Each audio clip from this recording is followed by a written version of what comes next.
Howdy.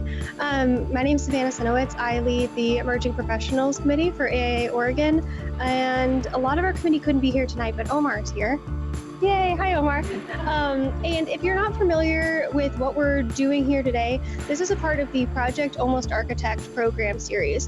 It's our new licensure initiative at AIA Oregon, and we have 10 amazing individuals that are engaging in this process for a year to hopefully attain licensure. AIA Oregon has provided study materials, a one-on-one mentor, peer mentorship, and also these series of programs. So this is session number 3 as a part of that series. So thank you for being here, and we were excited to open this up to all of the AIA community outside of the program. I think, as previously mentioned, we're live streaming tonight for the people who couldn't be here tonight in person. I'm going to let the panelists introduce themselves, but I do want to introduce our panel moderator, Yvonne. Yvonne is a medical planner at NBBJ. She was last year's AIA Oregon Emerging Professional of the Year, and she currently leads the AIA Co-Ed Committee. So I'm going to hand it off to you. Thank you so much. Thank you. Yeah, I'm so excited to be here. I guess the elephant in the room is I'm not actually licensed, but I'm so happy to be here moderating this panel, and hopefully it'll give me some inspiration to take those exams. It's the only thing I have left to do, which I know is the biggest part of getting licensed. But yeah, so I'm so happy to be here. And yeah, why don't we let our panelists introduce themselves, and then we'll jump right into the questions because we have a lot of questions and not a lot of time. Hi, my name is Kate Piper. I am a licensed architect. Been licensed for 15 years or so, and I work for the City of Portland in the Housing Bureau. I'm the Capital Projects Manager. Hi everyone, Jake Dunn with ZGF Architects, and I too am a licensed architect. I think ever since, probably 2017, I think is when I got my license. I started sort of in academia and research and eventually made my way into the profession, and then partially to get my license. And it was a decision that I think I really cherish and look back on. It was the right one to make. Currently I'm a sustainability coordinator at ZGF, so I'm all sustainability all the time. Super fun. Hi everyone, I'm Kaylee Nolte. I run my own firm, Zone Design Group. And I also am an adjunct professor at PSU. I have been licensed for, I think, 4 years now, and I did the exact opposite, where I went right into the profession and then found my way back into academia. And yeah, we'll get into that later. Hi, I'm Jenny Cambier. I'm the Associate Vice President for Campus Planning and Construction at the University of Portland, and the University Architect there. I'm licensed. I have been working in Portland for about 20 years, and most recently just 4 years at University of Portland. And I'm excited to share a little more about what that's like. When did you? A long time ago. Probably like 15 years ago. So I find myself being the most senior person on the crew here, which that's why I wanted to know. So I'm Jared Kowaleski. I'm a project executive with Anderson Construction, and I was licensed in 2004 in New York. Licensed architect, obviously. Really happy to be here. I spent a lot of time in OTEC's office, so it's nice to be back. Wonderful. Well, I am going to just open up the first question and see who wants to answer. And then we have a few more questions that are a bit pointed. But to kick us off, what did you originally think you wanted to do with your career when you were an emerging professional? And is that in line with what you're doing right now? Did it change? Anyone wants to kick us off? I guess I've been nominated. Yeah, so I'm one of those, I don't know, there's a few of us in here, I'm sure, that has known that we wanted to go into this profession since we were quite young. And I also knew that I wanted to be working in some capacity in the sustainability realm, really just trying to help make buildings pay a bit more attention to the rest of the world outside just the human sphere. And so through my path of licensure, I was trying to build that type of role for myself in my previous jobs and employers. And it was through the process of licensure that actually I was able to gain a lot of the skills that I felt like I was lacking to actually create those roles. And to the point where pre-licensure, I knew where I wanted to go, I knew what I wanted to do, and I was trying to create that. But through actually being licensed, I got that confidence and I ended up creating my own firm to create that role for myself. And so, very cool. All right. Sorry. That's awesome. No, it's good. Like it's in my hands. It's a good question. You know, I think I sort of went into architecture sort of like when I started to become interested in architecture when I was a senior in high school and just sort of felt right. And what's interesting is I think every year since I first was a freshman at the University of Idaho, my conception of what architecture is, I think, has changed basically every year. Definitely with depending on the professor that I had, but then also as sort of the profession rapidly changes, I think it's something that constantly is in renewal, which is really interesting. In terms of like, when did I feel this calling towards sustainability is an interesting question. You know, I think University of Idaho, there was a big emphasis on sustainability, and I think it was my first ECS class, right? That was passive design, not mechanical design, which was the second semester, where I really thought that there was a different kind of relationship that we could have with buildings. And right around that time too, I think Ed Mesria was talking about the 2030 movement, and that's sort of when that benchmarking and that whole process started with Architecture 2030. And I felt that there was this interesting sort of dualism in terms of designing buildings that really kind of change the way that we relate to the environment and having a quantitative framework around carbon to like help us mitigate climate change. And that's when I think I really decided that I wanted to go and kind of dedicate my career to being kind of full-time sustainability. I'm just gonna keep going down.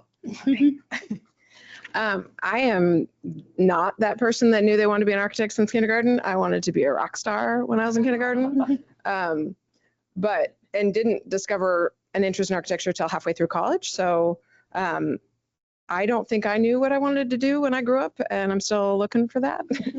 I knew that I wanted to not sort of pursue architecture as glorified sculpture, that it really had to be much more about community and the people who occupy the buildings and about the impact it has on a neighborhood or on a, you know, environment or on a campus. So I think that trying to figure out what projects and what lane to be in to make sure that I was doing work that I felt was impacting a community, as opposed to kind of just being grandiose and you know, glossy pages. So I feel like it took a while to find, but figured it out. So sorry.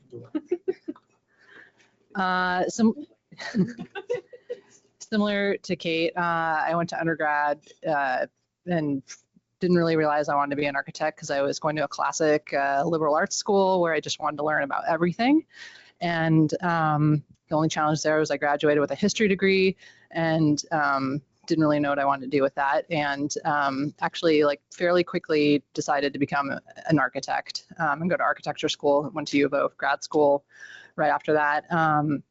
And U of O's grad or School of Architecture, I think, really thrives on programmatically rich and challenging studio projects. And I think that really directed me after I graduated to finding firms that specialized in those really interesting projects that had really diverse stakeholders, and I sort of immediately targeted education-focused practices. And so I spent, you know, the first 16 years of my career basically working on pre-K through college projects. And I was always just really drawn to working in learning environments.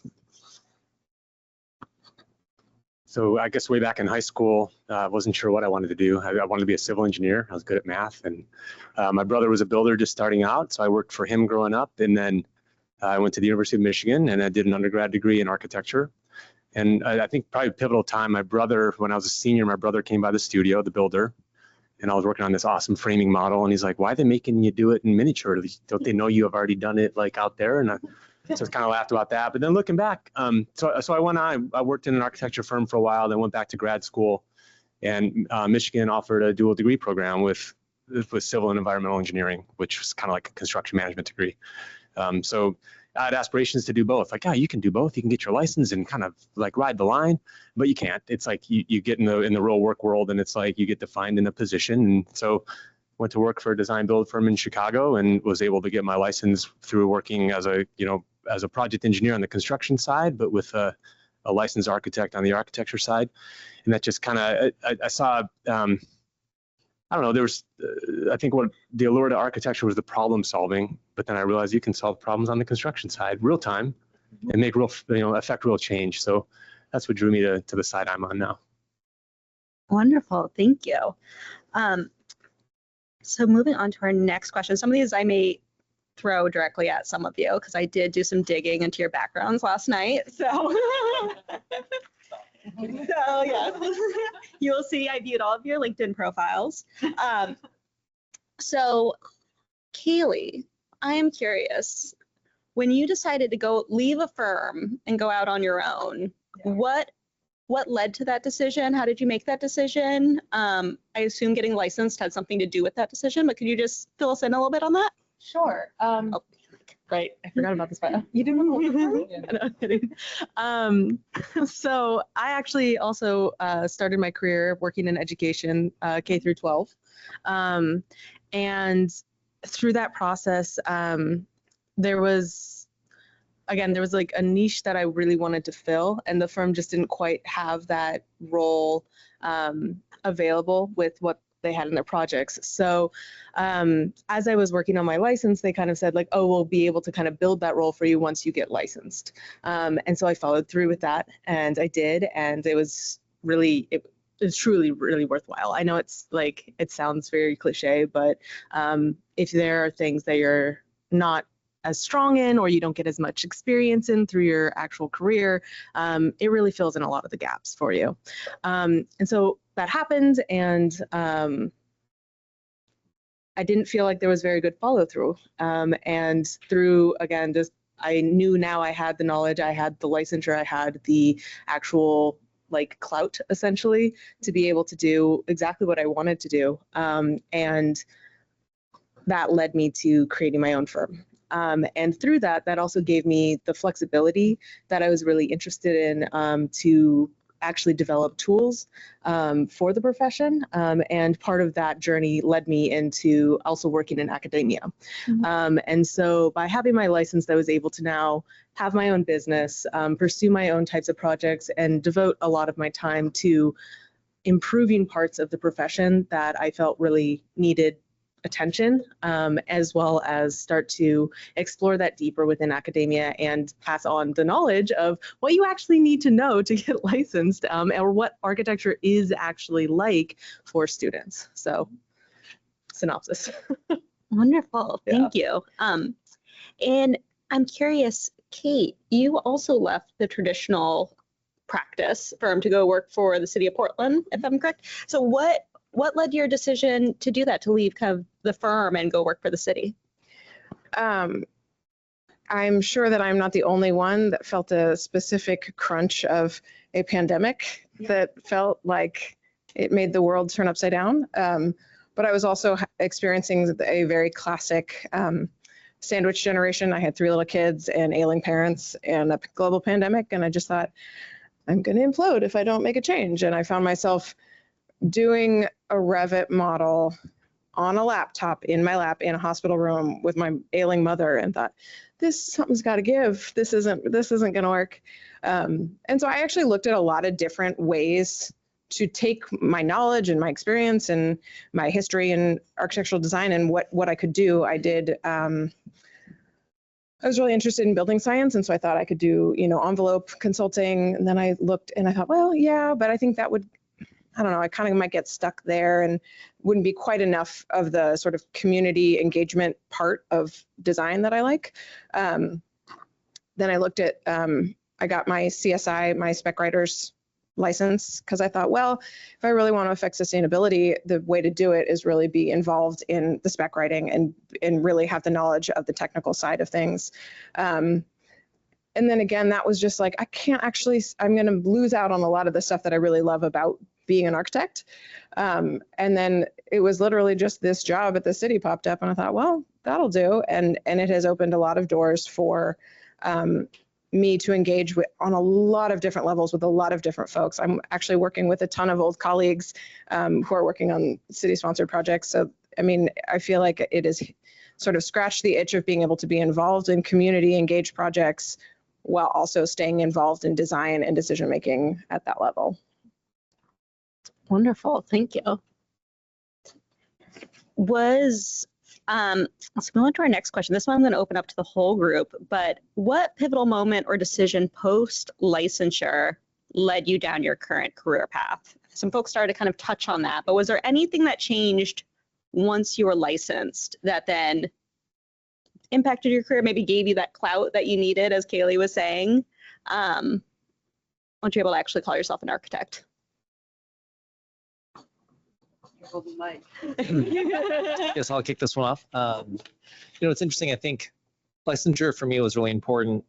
I think partially because I started in academia, right? I graduated in 2008, which was kind of a rough time to graduate. Wasn't able to really find a job in Idaho, in Boise, Idaho. So I was able to be an intern for the integrated design lab that did sort of energy efficiency research and consulting. And because I had missed a studio, because I did study abroad, I was able to be eligible for an internship, and I stayed there for 5 years, which was great. But as a sustainability consultant that was sort of doing a lot of physics modeling, daylight modeling, energy simulation, we were consultants on top of the kind of more hardcore research they were doing for the AEC industry in Boise.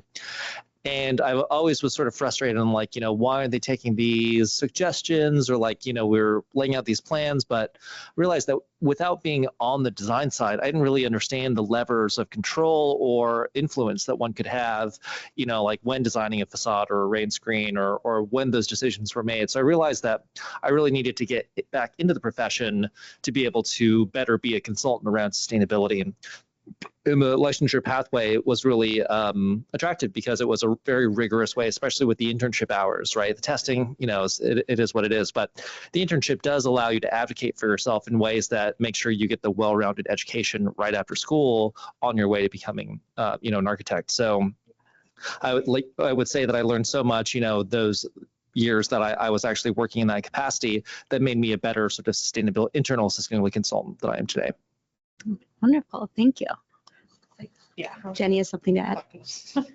Honestly, sometimes I just think it just comes down to being in the right place at the right time. I was always interested in sort of the idea of a university architect role. I grew up across the street from a college campus. I spent a significant portion of my childhood doing everything from rollerblading in parking garages to other things that you do when you're a teenager. But I just really felt comfortable on a college campus. But being here in Portland, there just aren't that many opportunities to work on a campus unless you're really facilities focused. And so for a while, I was watching the Reed College job board because I was like, Reed would be perfect. It's a small liberal arts school. But they are really managed by a facilities director whose knowledge is really rooted in his very extensive HVAC and mechanical background. So it didn't really seem like that was going to be possible. And so I kind of backburnered it and just kept going and having really great projects that I was working on at firms. And at the same time was realizing that I was investing significant portions of years of my time into these places and these communities, which were really fulfilling. And always kind of sad too when the project was over. I was really lucky. I know there are a lot of projects out there where you're like, oh my God, I can't wait to be done with this project. But I had really great projects that were really fun to work on. I would go out to a project on Hood River and I'd go to the bakery every morning, and it felt like a little vacation every time I was out there. Anyway, so this idea of being in one place and really getting to know it and dig into it and help guide it started to coalesce a little bit. And then the right place at the right time thing really came together with me when I was actually working as a consultant at University of Portland, and the person I was working for let me know that she was leaving her position, and did I know anyone who might be interested in it? And then I was like, oh, yeah. Yeah. So sometimes things just kind of come your way, and you jump on it. Yeah. So for me, it was probably pre-licensure that I experienced kind of a shift, and I was I did a classical 4+ or classic 4+2 architecture degree, but the university I attended had they offer dual degrees, like I mentioned. And so I got into the dual degree program, and so I served an internship for an architectural. It was a design build firm, but I was as an intern architect one summer in grad school, and I was engaged. It was just like silly spec office buildings we were doing in Southeast Michigan, and but you know, I had a conversation with a carpenter on site about, you know, the paneling in the lobby, and I started answering questions, and he's like, "Wait a minute, like, are you gonna ask my questions for me?" And I'm like, "Yeah." Like, we're designing and building this job. This is our, you know, this is our company, and maybe I took a little autonomy here, but so answering some questions, and I realized like how impactful it was to like be on site, like making decisions, you know. So that kind of fulfilled my sort of design urge. But then I realized like how much control the contractor has, and it's all about budget and time. And so that's kind of when I made a shift where I'm like, wow, I wanted to go the traditional route, but I think there's something to be said about just being the person making decisions, and let's run with it. And the fact that I gave this guy a decision like on the spot, like blew his mind, because he's waiting for 2 weeks probably for a decision on how we're gonna do the paneling. And yeah, that's the shift that was made in my mind then to kind of move to the construction side. Well, while you have the mic, Jared, Yeah. I'd love to hear more about what it's like being an architect, working in a construction firm, working with other architects, and what that just being on that other side of the fence, and how being licensed, and like you were saying, I mean, you were just saying how you can answer questions on the spot, but are there any other ways that it's impacted your career or how you interface with other architects, or those OAC meetings or whatever, the way you're interacting with them? Yeah, so I guess the quick answer is it's awesome. Like my whole thing is about connections. Like I like to make connections with people. It's all about relationships. The projects come and go, but the relationships stand, and then, it helps you later, right? And it helps everybody. So I think it's really about the personal connection with somebody, and understanding that, I understand what Design Studio was. We have this sort of past in common, right? I understand what you've the shoes. I'm walking in your shoes for a minute, right? And colleagues of mine on the construction side don't quite get it. I kind of understand, I understand the whole process of what it takes through the design iterations, and how people on my side get annoyed with the architects because, there's another ASI coming out, and I'm like, you guys you just don't get it. It's an organic process, right? So I think the quick answer is understanding, just connections of what our pasts have been, and just making those deep-rooted connections. Wonderful, thank you. So I'd love to hear more about Kate. I'm gonna hand the mic to you, but about working for the government and how being a architect. Oh, the mic came down to you. Okay. We're not doing the 50-50 split that we originally planned to do, but that's all right. I'm okay. Hang on to my mic. How being a licensed architect has impacted your ability to contribute to government projects or the city projects. And are there many other architects in your place of work? Are you the only one? If you could just tell us a little bit about that. Yeah, there are other architects. I work with a team of 5 other architects, so there are a bunch of us. I find it very interesting that the role I play now is actually quite similar to being the architect, in that you're doing a lot of translating from technical to something else. So I think as an architect, you spend a lot of time translating, the mechanical engineer's jibber jabber to the client who's trying to make the decision about which way are we going. And it's very similar now. So I'm talking to a developer and helping the developer translate to decision makers at the city of, yes, this is why we should fund this, or no, this is why this is not a good fit for us.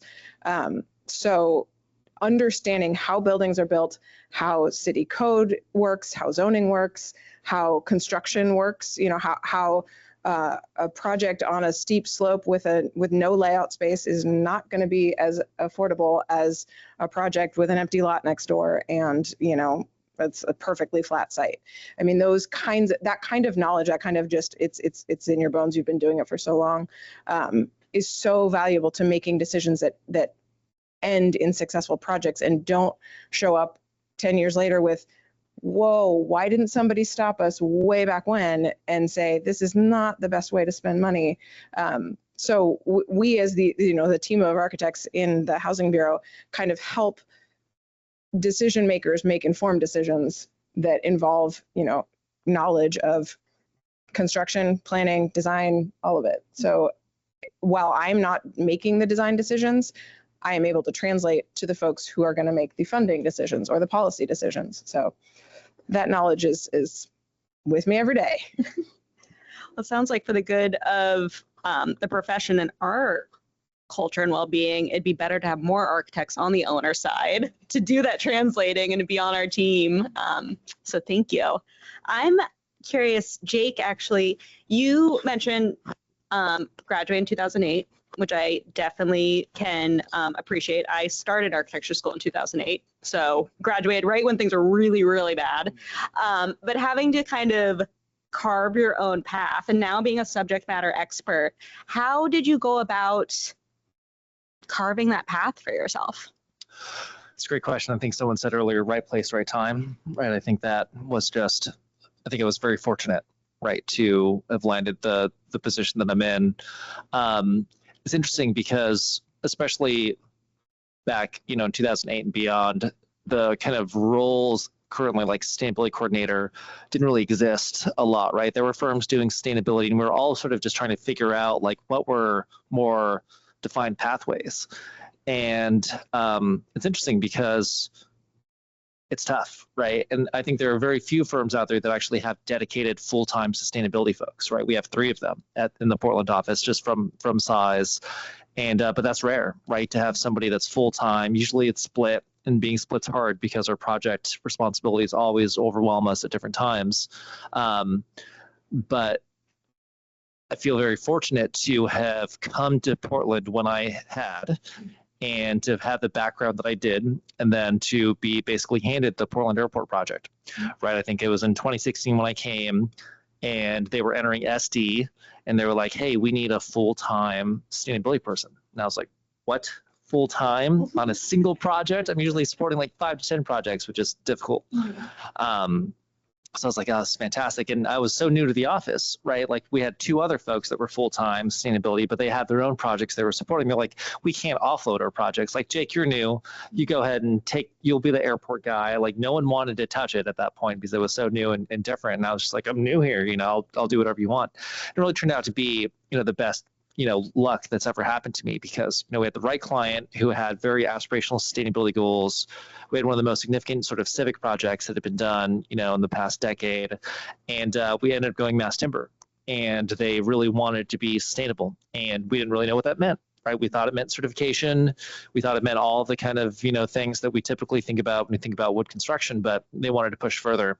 And I had a chance to really help them and take them, as far as we did, which I'm incredibly thankful for. So, I think for me, I attribute it to luck in that case, but also just sort of like, as I mentioned before, every year my conception of what architecture is changes. So that kind of flexibility and the ability to learn and relearn and unlearn and be flexible, I think has been well suited for me as a sustainability expert, because I feel like I'm a mile wide and inch deep. A lot of times I have to be a generalist, but I also have to have like technical knowledge.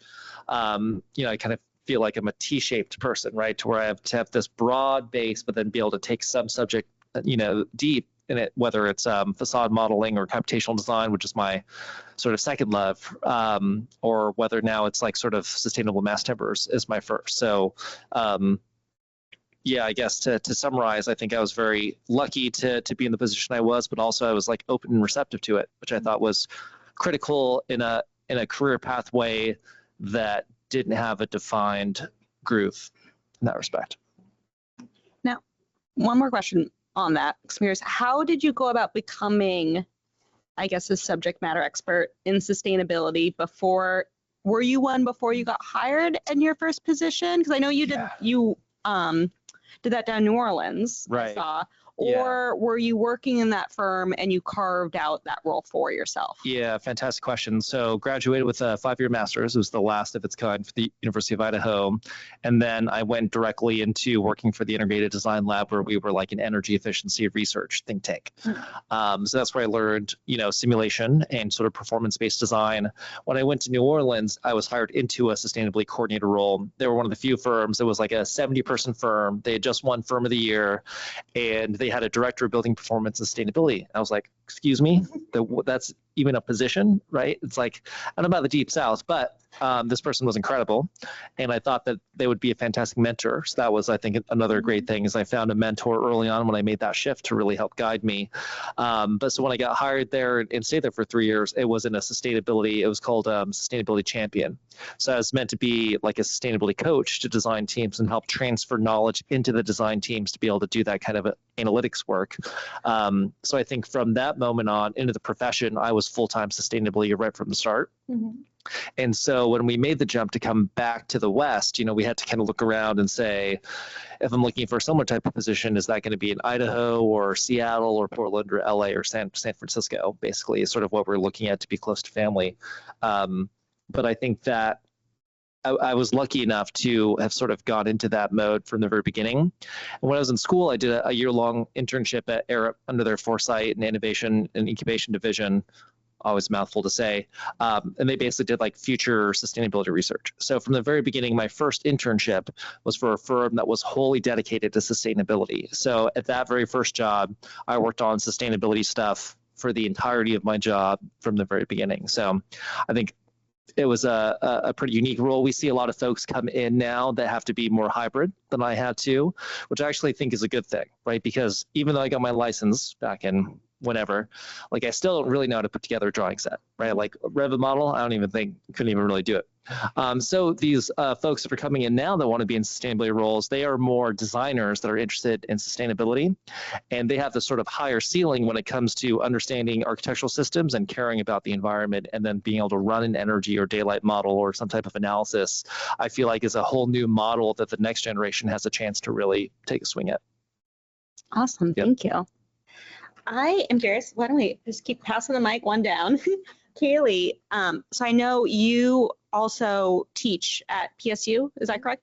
So how do you teach a course that you feel particularly passionate about? Are you teaching something that just kind of showed up and you wanted to get into teaching? Could you tell us a little bit about that process and experience? Yeah, absolutely. Well, like most universities, Portland State University has had some budgetary cuts recently. So in terms of generating new classes, like that's not exactly the docket. So the last few years, I've mostly focused on filling in the information gaps that they needed. Not substitute teacher, but along those lines in the university sense. So I've taught several different classes. I've taught the Intro to Sustainability course there. I've taught the Option 3 graduate students. So those are the graduate students that don't have a undergraduate degree in architecture. I've taught multiple courses for them, and that's kind of the group that I end up mostly gravitating towards and working with primarily. And the courses that I've been teaching are the ones that kind of are their first year, their boot camp, the ones that can really get them caught up. And it's when I was approached to do the course, it was certainly felt overwhelming and like, why, like, I mean, why would you ask me to do that? Because I approached the university being like, hey, I'd love to collaborate with you. I have like research work that at some point I would really love to work like in some capacity with you on. And then they were like, well, we have this course, would you like to teach it? And so right now I teach a course that you mentioned, ECS. That sounds like at least U of O and Idaho both had that class. So it's an environmental control systems class. We call it Building Tectonics 3 at PSU. And essentially it is teaching these students like foundation to roof, everything about an envelope and how the heck a building actually goes together, and all of the systems that go into a building in 10 weeks. It is in 10 weeks. It is a not easy course for them, particularly they're ending a full year of school and they're very tired.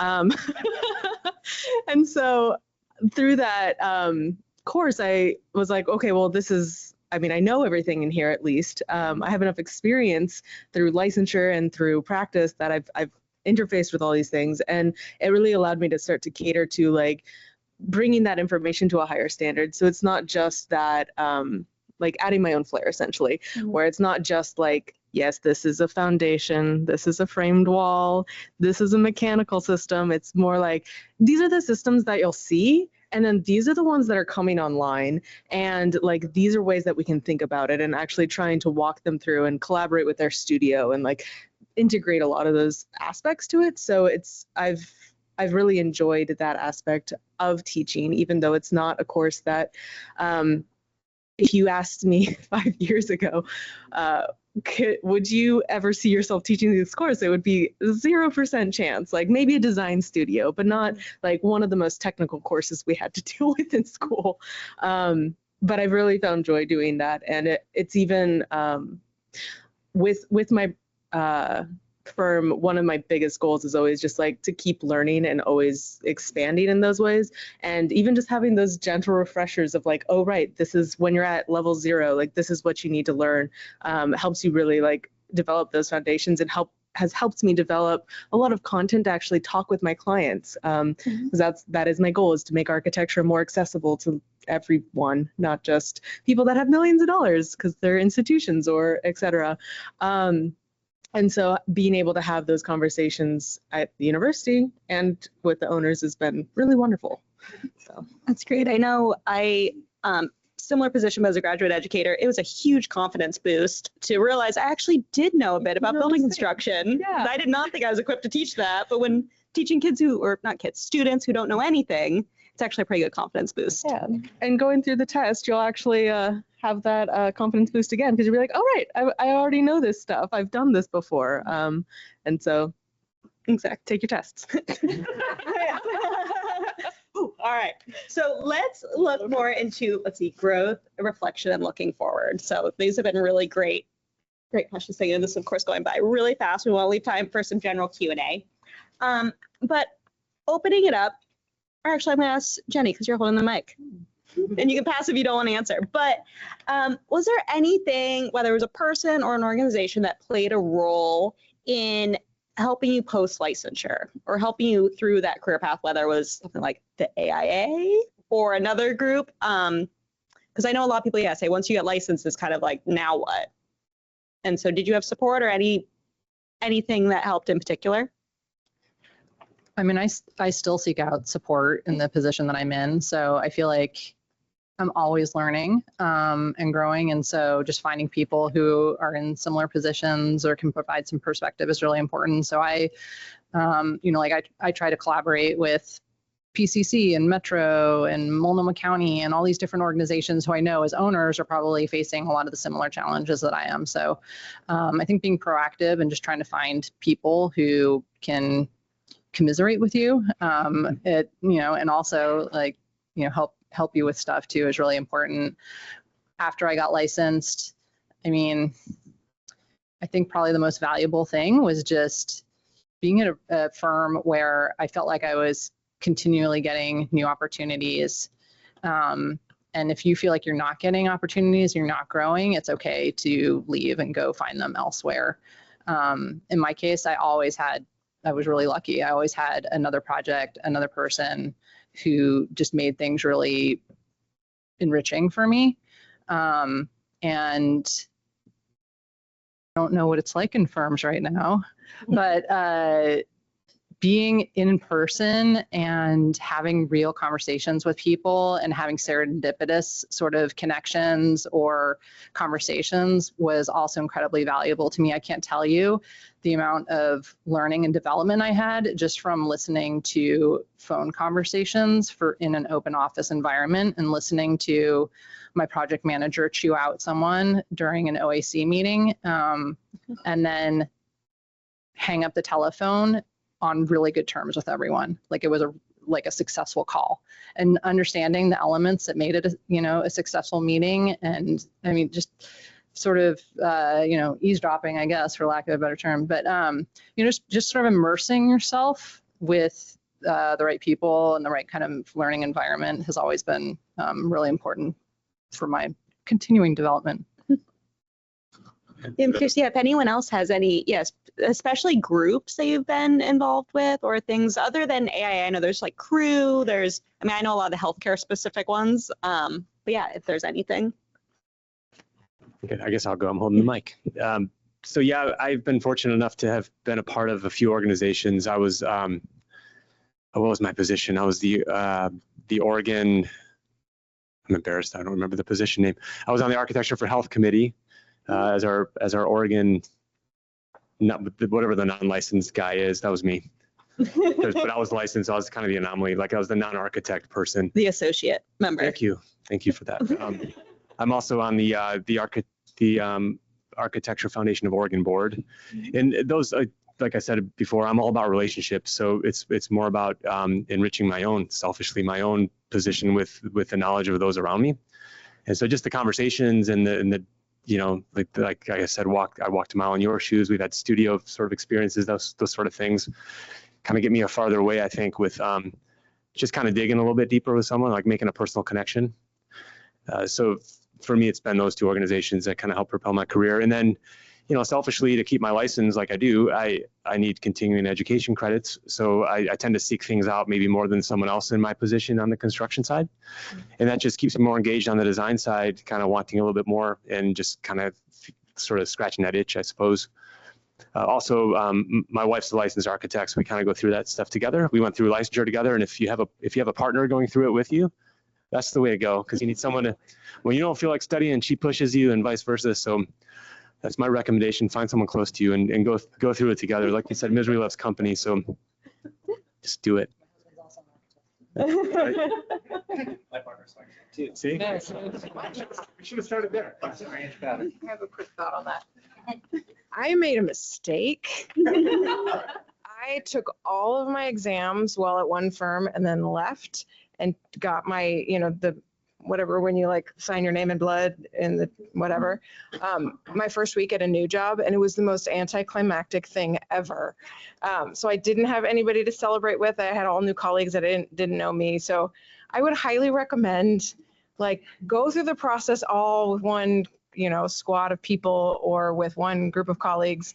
But it felt super anticlimactic to show up back at work and be like, I'm licensed now. None of you actually know my last name yet, but so it's a lot of work. You all know that. And it should be something that you know, have a cohort or a group or a spouse. My spouse was like, are you done yet? I mean, this is just basically reiterating what's there, but you won't have as much support once you stop your path to licensure. Like once you are licensed, you have to have your cake and eat it too in that moment, because after that it's just, you're just licensed. And now you're just going to get a job after job, and maybe you'll get some promotions and work up your way into more leadership, or maybe not, depending on what you want. But that's kind of where you're left, is like you have to navigate now your career. There's not a playbook. You get to the bottom end of that book and start a completely new one once you're licensed. And so in that vein, like, find your people, find the things that make you really excited about being in this profession or why you're getting your license, and then just try and hang out with them as much as possible, whether it's at conferences or events like this or groups or whatever it is. Like, join those people, and that can be people not in your profession as well. Like, some of the most success that I've found opening my own firm was actually through my friends and my networks and my supporters that were not architects. Get yourself a real estate best friend, like things like that, like people that are really going to cheer you on and help you thrive. It's beautiful that you all are married to architects, but it's not always going to be in your career that support's going to be there. So awesome. Well, we're going to have a closing question. 2 thoughts on that. I was raised by 2 architects, so I grew up with that. I somehow decided to still go into the profession, but yeah, I know what that's like, having that as parents, and it's okay. It's as an adult, I realized it was actually, I'm really grateful for it, but as a child, hearing about. What was the best building you saw as a kid? Because you acted around looking at buildings, right? Gosh, there's a lot of second homes in Vermont, honestly, a lot of ski houses. But 2 organizations that I want to quickly plug because they weren't mentioned, part of AIA, the National Associates Committee, which I'm the Oregon representative for, and the Young Architects Forum, which Elizabeth Lagarde is the representative for, and Nicole Becker still serves on that. So those are really great organizations to get in touch with and to be involved with. So I know we're coming up on time. The last question that I'd like everyone to answer, it's a 2-part. You can pick which one you want to answer. Either what defines success for you today that shows you're successful, or, and you can also answer both if it's somewhat brief, where do you see your career going from here? So. I would say success is, am I learning and am I solving problems? And they're sort of one and the same, and they kind of leapfrog each other. I'm learning something, so I'm solving a problem. Where would I see my career? I'm still hoping to be a rock star, so we'll just leave it there. Here you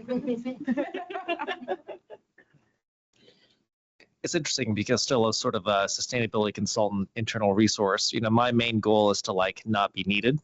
So I really view success as like when I work with the team and I'm able to like inspire them to think about architecture differently, to where they start asking questions without me having to like prompt them. Same with like the larger team that we work on, right? I think one of the biggest success stories out of PDX was that when we had shared a vision with the entire team, including the contractor, and they had sort of come to the table and they had segregated some of the fabrication process to where the Blueland beams that are sort of at the top of those 26 Y steel columns, they all came from the Yakima Nation.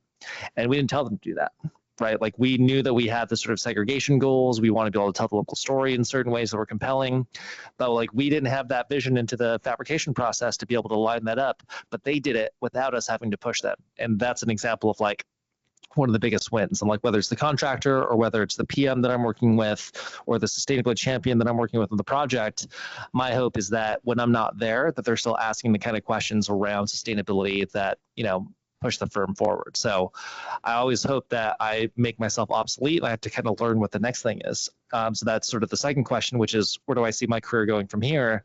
We're sort of defining all these different sort of carbon horizons currently, right? There's operational carbon, which we've, been thinking about for a long time, but the embodied carbon aspect, I think, is relatively new and the scope keeps changing, right? It was structure and enclosure. Now we're getting a lot smarter about like mechanical systems or interior systems.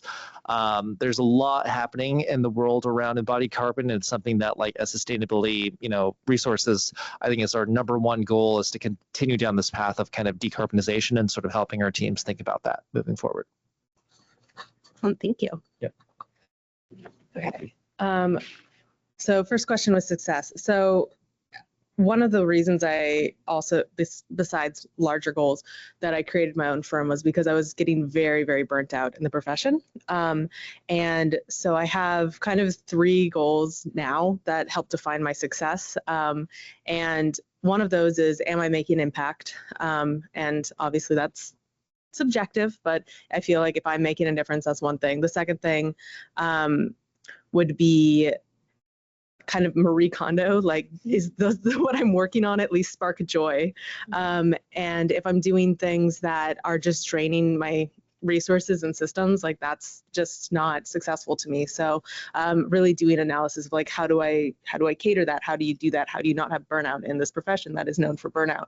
And then the third one would be, well, if I'm not like happy or comfortable with what I'm working on, am I at least growing and learning to that same extent? And is it still working towards those bigger goals? So that's kind of how I've tried to redefine like what success means outside of titles and money and all of those things that we're traditionally told that's what success is.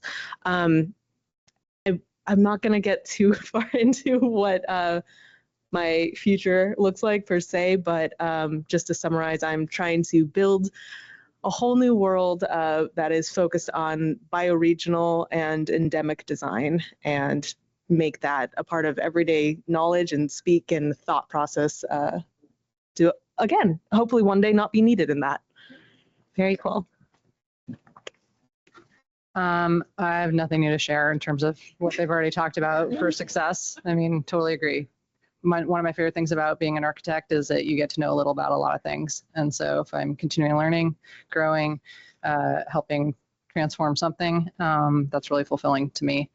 And in terms of where I go next, I think like one of the biggest things I've learned working on a campus on behalf of a lot of people is that buildings are around for a really long time. Like when you're an architect working on a project and you're like the PA and you are in it, like you are so myopically, and like in a good way, myopically like focused on this one. I'm gonna You're focused on this like amount of the building, right? Like, and that's really important, but it turns out that your building is going to last this amount of time. And so understanding what it means to engage with the built environment for that amount of time, as a building owner, as an operator, is like a whole new experience that I'm still learning. And I think if I were going to learn new things, it would be more on the facility side. Like I love collaborating with our director of facility services because he just has so many things that he needs to think about, and his teams are working so hard to take care of our buildings. And I totally understand why there are so many cranky facilities people out there, because like the turnover process from like construction, no offense, turnover is the worst, absolute worst process ever if you are an owner. It like will make you think, why did we just do that? Why do we build new things on our campus? Because it is, it's just really, really hard. And if there were a contractor out there who could magically solve turnover, you would get every single project out there, because it's really hard. And new mechanical systems are incredibly complex. They are so complicated. And especially campuses like ours, we do not have the most experienced HVAC techs that are working for us. Like people still use paper plans. Like I'm not kidding you. When I started, there was a plans room that had tattered plans that were almost 100 years old that people were continually referencing and had not been scanned. So like, I think just, so anyway, totally sidetracking. I scanned them. But yeah. But I think, just like continuing to build my empathy for facility services workers and really trying to understand how we can, really successfully build new buildings that are, energy efficient and operationally, have this really long longevity that we all think when we're architects we're giving them. Yeah, I think I didn't mention earlier, but so my role at Anderson is I, as a project executive, is I oversee a lot of all of our capital medical projects, and we've got some pretty massive projects. So success is a funny thing. And what's really grounding is when you talk at home about stuff like this. I have two daughters, 14 and 18, and they're full of opinions. And I find as you go in your career, it's all about, sometimes it's about getting further away from the things you really love to do, right? You get different responsibilities and you're like, I wish I was just a project engineer crushing through shop drawings again. And so, I was talking to my daughter the other night and she's like, are you sure you want that? Are you sure you want to go for that position? Because like, Dad, you're going to get away from the projects then. And so success is funny because I'm leading large teams. And to me, it's more about life and work balance and like the happiness of the team and people loving to come to work and maybe sheltering the team from a difficult owner. Or so it's like a different priority there where I'm like, my teams are more important to me than almost the outcome of the project, because of course we're going to hit schedule. Of course we're going to come in for a budget. And those were things that used to matter to me. And they still matter, don't get me wrong. Those were the most important things, like at any cost. And then you get to a point where you're like, you've done so many projects, you're like, yeah, I don't care. I want that person to want to come work for me again. Or I want the client for us, I want them to come to us again for another project. So it's kind of the intangible things, like where you leave a mark on somebody or an influence, or maybe have a better closeout process than another contractor. things along that line. And then I guess where I want to see my career go, I'm totally fulfilled. Like I feel like everything's going great. Things are hard. We have all chosen a really difficult profession, no doubt about it. Lots of pressures, lots of things out of our control that we get blamed for. Just happens and you got to just roll with it. So it's all about a mindset around, I can control what I can control, and the rest is going to be like, you got to act like you care about it to some people, but maybe you really don't, right? Mm-hmm. So to me, it's about, like I mentioned, my wife's an architect, and God bless you, we've always wished to do our own thing. And maybe that's a thing later on, but I just love building jobs, and I love building relationships and making clients happy most of the time. But, yeah. Wonderful. Thank you. Well, why don't I think we have a little bit of time to maybe take one or two questions from the crowd if anyone has any questions for our panel. I know we've covered a lot. Yes. I'm not an emerging architect. I'm a firm leader. And the reason I'm here is because we've recently done career pathways to try to help our architects and employees just sort of find a pathway through their career. And all roads, except for like finance and marketing, go through being a project architect. Like that was what we decided. And so one of the things I've been working on is the support systems for that. And I'd just love to hear from anyone on the panel about like when they were studying for their tests and getting their tests, like what support systems from their firms were really valuable to them, and like what could have been more helpful while you were going through that process. Thank you. I would say the most valuable part of my sort of becoming an architect was getting to stay on a project from start to finish. I got to be on a project. It's funny, it was in McMinnville, and I got to go and stop at the coffee shop in Newburgh. And but so we got that long drive down to talk about things and to sort of learn. But to be able to go from seeing it on paper, going through all the shenanigans of, oh my gosh, we got to make this change, to then watching people move in was huge. And to be able to know what CA looks like on a project that you started drawing, and to know why you made those changes. So I think that's, and it's very easy for that not to happen, because you need bodies on this, you need people doing details on that. But I think that level of continuity and seeing something start to finish is so valuable. Anyone else have anything to add? I said it before, but going through the tests with like your wife was pretty awesome. Yeah.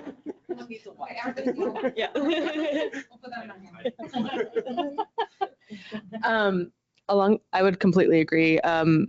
The projects that I got to do from start to finish like really illuminated those parts, and the ones that allowed me to really dig into specific content based on one of the 6 tests. Like I was on CA so long, I didn't have to study for that test to pass it, and that was huge.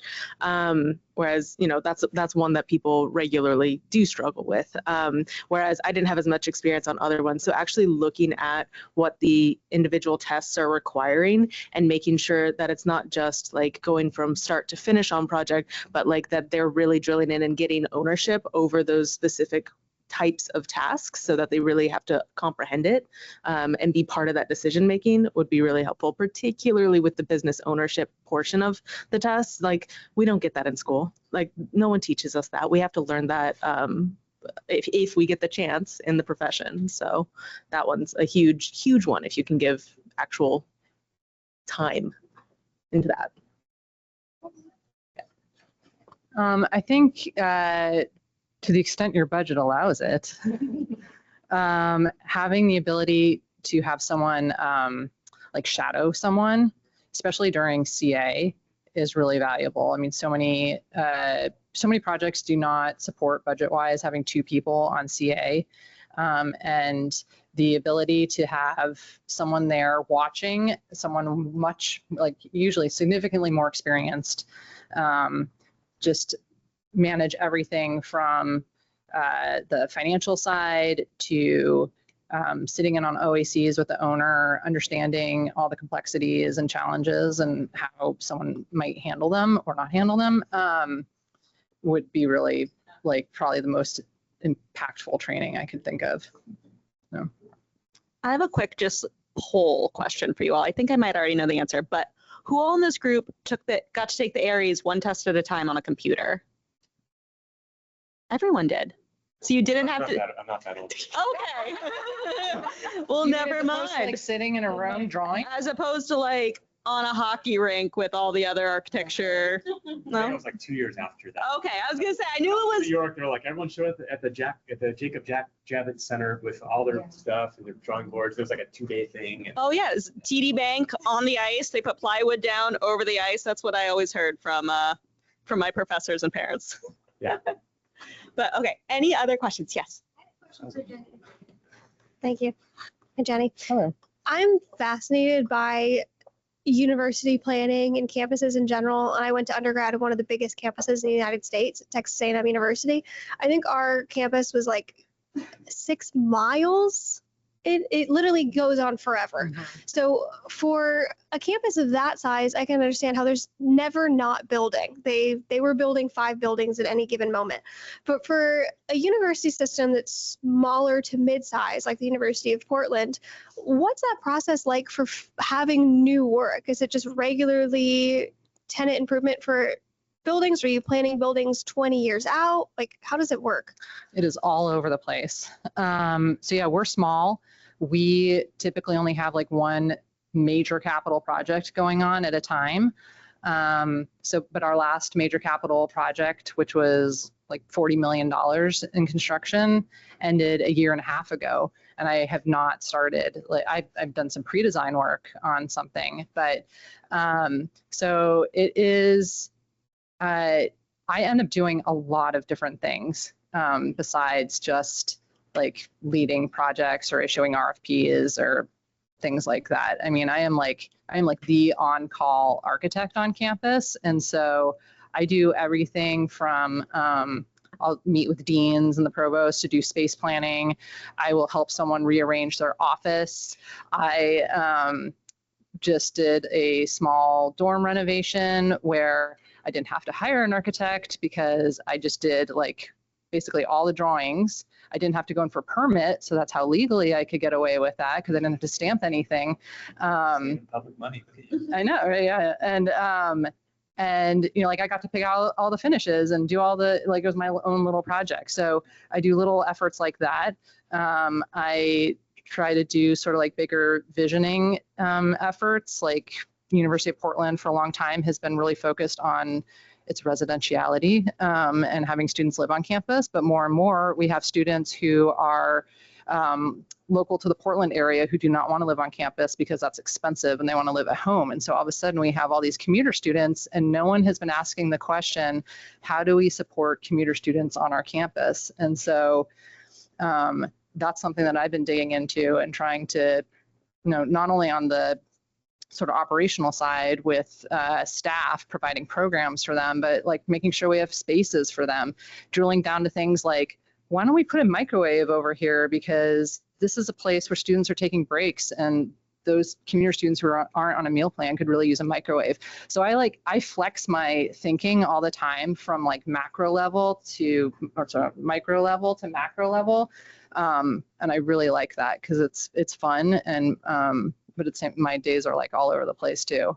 Like, you know, I have people in our administration sending me AI imagery of like buildings we should do on campus, you know, and then I have to say, okay. And if you guys have not encountered a client yet who has figured out how to use ChatGPT to generate images of what they think their project should look like, you will very soon. So. Yeah, so I mean, I don't, yeah, I'm all over the place, but I love it. Awesome. Thank you. Thank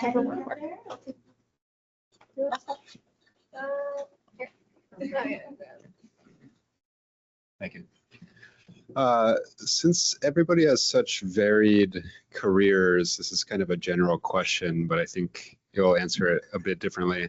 What's the most challenging thing that you go through on a day-to-day? And also, what keeps you coming back?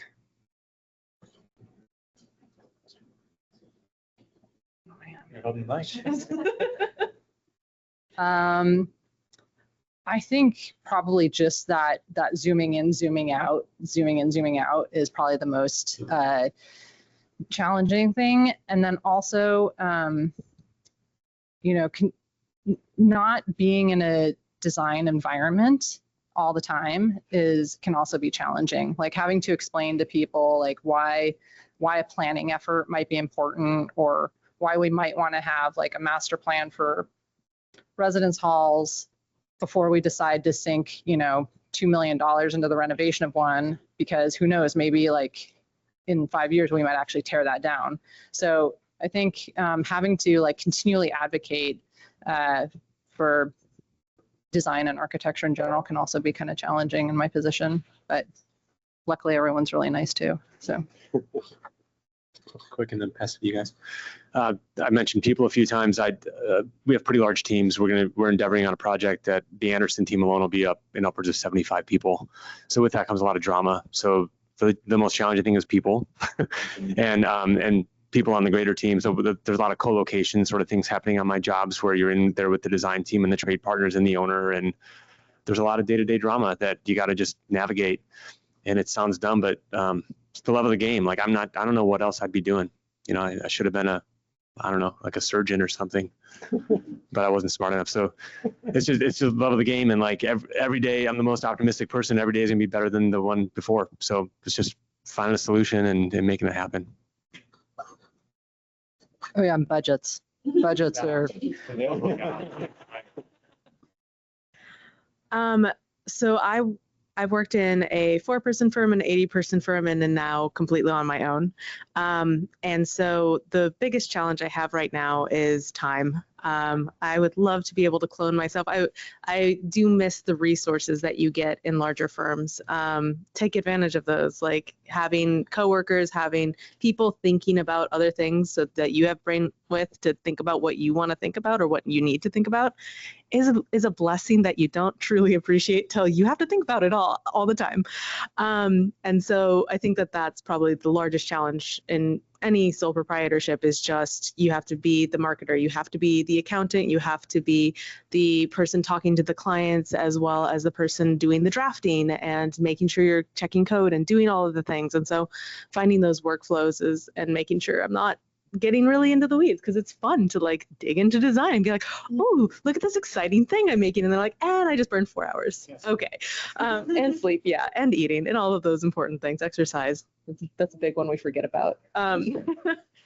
But what keeps bringing me back is like, you know, finding successes and finding like impact and going back to those, like, what is success and feeling that and validation. So even though it is in many ways much harder than working at an 80-person firm, I feel tremendously more successful than I ever did working there for 7 years. So. Oh man, I don't know how to keep this answer quick, but I'll try. So the most challenging thing I would say is like inertia is the biggest one, especially in my field, right? You know, I used to think like the strongest force in the world was gravity or like thermodynamics, and now it's inertia, right? It's like we do the things that we do because we know how to do them, and like that momentum, I think, is really challenging to think about things differently, especially when it comes to the kind of environmental crises that we're in today, right? Which there are many now that are exacerbated by political crises and social crises and all sorts of things. But really at the root of that, I would say capitalism is the most challenging thing, right? We're in a system that externalizes environmental impact, and we're working within a system and budgets that try to value it, which they fundamentally don't. So the most sustainable thing we can do is going to cost more, and that is the hardest thing that we deal with currently, you know, in terms of, in some cases, clients asking for sustainability but are willing to pay more is a real challenge, right? Because of the way that our economic system is structured. There are things that we can do, they're low-hanging fruit, but fundamentally, if we want to have the impacts that we need to, right, to kind of divert from the most problematic, you know, aspects of climate change, we fundamentally need to change behavior, and that's hard to do. So that's the short answer. The thing that keeps me back, though, I would say is the same thing, right? You know, that it is an existential crisis. It's a moral obligation, right? That we feel, or that I feel, in terms of trying to like make this world a better place for, you know, the next generation. I have a son, right? But I've really cared a lot about this before. You know, we had him 8 years ago, but I think with him now, it really makes things more important. And I remember my previous job, our firm leaders would always say that like architecture is a tough profession if you care, or like if you give a damn, it's a hard profession. If not, you can coast through and like probably be fine. But if you care about something, whether it's sustainability or it's craft or it's relationships or it's community engagement or whether it's campus planning, right? Like that's when it becomes difficult, but it gives you something that I think that keeps us coming back to this profession, which is self-realization, which I'm really thankful for, regardless of the difficulty. Wonderful, thank you. I would say the biggest challenge that I face, and I felt this when I was in the design field too, is having the confidence to say, I do not know what you're talking about, or I do not know the answer to that, or I need to go look that up. I mean, over and over again, you'll have a consultant talking to you in a language you can't even understand, and to be able to say, I need you to go back and explain that to me. But the sort of the flip side of that coin is that what brings me back is finding those people who are willing to say, yeah, let me tell you all about it. Let me walk you through this. But how, in this profession, you are constantly having to know, I can't remember who said it, but somebody said, a little bit about a ton of things, and being able to say, yeah, I only know a little bit about that. I know enough to get in trouble, and to be able to say, I don't know that much. I can't answer that question. And that's challenging to sort of fess up to over and over again, but that's part of what our job is. But what brings me back is finding those people that are experts in whatever topic and saying, okay, just dive right in. This nerd out for me. Let's get there. Well, that feels like a great place for us to wrap up. Thank you so much to our panelists. If we could get a round of applause.